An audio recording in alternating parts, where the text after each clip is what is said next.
Mohamed, ce soir c'était pour toi quelques retrouvailles avec des joueurs liégeois, puisque tu as joué à Liège pendant quelques saisons. Ton sentiment par rapport à ces retrouvailles? Des retrouvailles qui font plaisir, toujours. Il y a quelques joueurs en face que j'ai côtoyés, que je connais, que j'apprécie vraiment très fortement. Des très bons joueurs à côté de ça. Donc je sais que ce sont des rencontres redoutables. Il faut vraiment se méfier de la plupart de ces joueurs-là, je vais dire de l'ensemble de l'équipe. Ils ont un coach qui vient d'arriver, donc ils ont à cœur de vouloir montrer, de prouver qu'ils sont capables et que ils peuvent faire beaucoup mieux en deuxième tour que le premier tour. Donc voilà, des rencontres sur lesquelles il faut être méfiant. On a vu l'Aestre qui a été dominateur, qui a gardé le plus souvent la possession de balle, mais qui a quand même péché en efficacité. Voilà, ça fait, quelques matchs que c'est le cas.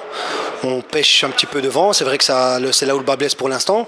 Du moment qu'on fait le boulot derrière et qu'on n'encaisse pas de goal, ou en tout cas très peu jusqu'à la fin du match, il nous suffit d'en mettre un ou deux pour gagner le match. Ce qui a été le cas les matchs précédents. Ici, la semaine passée, on n'en a pris qu'un. Malheureusement, ça ne nous a pas donné de points à la clé. Mais bon, aujourd'hui, on en prend 0. Il aurait suffi d'en mettre un pour gagner le match. Bien heureusement, on en mettra au final. Mais bon, voilà. Donc, essayer d'en mettre le moins possible. C'est vrai que si à l'avant, c'est moins efficace, il faut bétonner derrière. Pas le choix. Il y a eu un peu une inversion des tendances à l'Aestre au cours de la saison. En début de saison, vous encaissiez beaucoup, mais vous marquiez beaucoup. Maintenant, vous marquez peu, mais heureusement, la défense fait le job. À partir du moment où la défense fait le job, il suffit entre guillemets d'en mettre un à l'avant, en tout cas les attaquants, que ce soit les attaquants ou les défenseurs, comme aujourd'hui, quelques défenseurs qui ont pu marquer. Voilà, ça nous permet d'avoir les 2 points et c'est la victoire qui compte au final.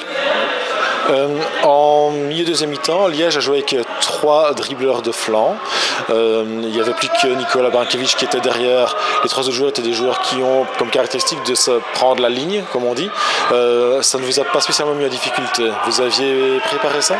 Voilà, on s'y attendait, ils n'avaient pas le choix. Ils étaient obligés d'aller de l'avant pour essayer de marquer. Ils devaient prendre des risques, ce qui nous donnait aussi des possibilités à nous derrière, parce que le fait de pousser comme ça avec des joueurs à connotation beaucoup plus offensive, forcément ils vont moins défendre ou avoir beaucoup moins de réflexe de défendre, donc ça va nous donner des trous à l'arrière, ce qui a fait qu'on a pu mettre 2 buts.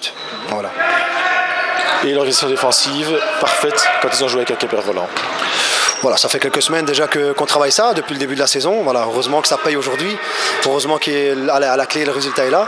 On travaille ça très très bien avec notre coach. On est assez assidu aux entraînements, assez concentré aux entraînements.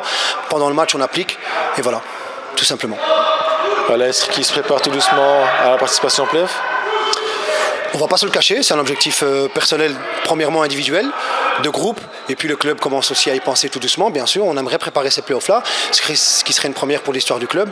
On aimerait offrir ça à nos dirigeants, à nos supporters, et à tous les gens derrière qui nous aident, tous les bénévoles, et vraiment, se l'offrir déjà personnellement. Chaque joueur, personnellement, a envie de se mettre ça un petit peu dans sa carte d'identité, dans son CV, comme on dit.